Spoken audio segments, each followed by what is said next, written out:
Jean-Michel Maire.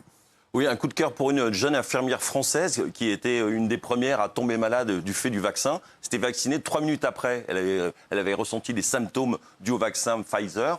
Et elle s'était battue, elle se bat depuis 3 ou 4 ans pour reconnaître sa maladie, puisqu'elle ne peut plus travailler, comme une conséquence directe du vaccin. Et elle vient d'obtenir gain de cause, toucher 80 000 euros et quelques, etc. Et c'est un espoir pour tous les gens qui ont été malades, qui sont malades depuis le vaccin et qui pensent que ça a un rapport. Donc Exactement.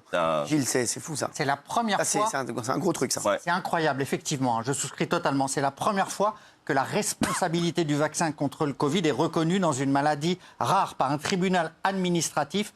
Et c'est vrai que explicitement, ils ont dit que la maladie auto-immune dont souffre Virginie a été causée par le vaccin contre le Covid.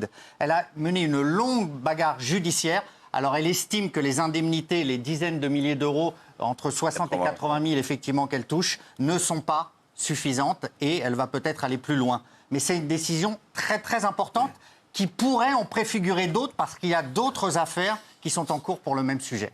Parce qu'elle ne travaille plus depuis le vaccin, elle ne peut plus travailler, elle est considérée comme handicapée. Il y a beaucoup de gens qui me demandent est-ce qu'on peut avoir l'avis de Géraldine sur ce sujet. Moi, je pense que tout ce qui va dans... Non, mais là, c'est quand même dramatique. Donc, tout ce qui va dans le sens de la transparence de la pharmacovigilance, moi, je trouve que ça va dans le bon sens parce que, justement, on évite de dire, voilà, il y a eu 10 000 cas, il y a eu 100 000 cas. Là, c'est un cas très, très précis et je trouve que presque l'indemnité me paraît presque dérisoire au vu de l'handicap qu'elle a. Après, c'est encore une fois toujours pareil, c'est le bénéfice-risque. Quand on vaccine, pour moi, des millions et des millions et des millions de personnes, oui, forcément, il y a des décompensations de certaines personnes. Et ça existe pour tous les vaccins. Même quand vous prenez un Doliprane, une pastille pour la gorge, il peut y avoir des effets secondaires. Oui, sauf qu'on ne nous l'a pas dit, ça, les effets indésirables du vaccin. Mais c'est la base. C'est la base de toute vaccination. Ça a toujours été comme ça. Quand tu vas chez le pédiatre, il te le dit.